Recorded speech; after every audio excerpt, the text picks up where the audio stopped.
చేతిలో రొట్టెను నేనయ్యా, వీరువు యేసయ్యా,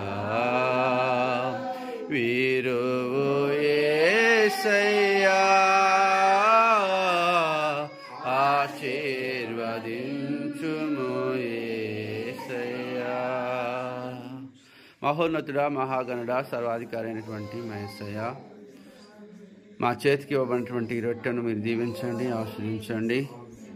అయా తండ్రి, నాగటి సాల వలె దున్నబడి శరీర మంతయు కూడా గాయాల పాలైపోయి అయా మా కొరకు నీ రక్తమును చిందించి అయా ఇదిగో తండ్రి, నా శరీరం తిని నా రక్తము త్రాగువాడే నిత్య జీవం గలవాడు, అంత్యదినం నేను వాళ్ళని లేపుతునని వాగ్దానం చేసినట్లుగా ఈ రాత్రి ప్రభువా నీ యొక్క శరీరం గురించి నీ రక్తము గురించి మేము ప్రభువా నాయన ప్రార్థిస్తుంటుండగా మా శరీరంలో ఉన్న ప్రతి రుగ్మత యేసు నామములో కొట్టివేయబడును గాక, ప్రతి బలహీనత నుంచి విడుదల కలుగును గాక. అయా శరీరంలో ఉన్న ప్రతి బలహీనత నుంచి యేసు నామములో విడుదల కలుగును గాక. యేసే నామమును బట్టి అడిగి ప్రార్థిస్తున్నాము తండ్రి, ఆమేన్.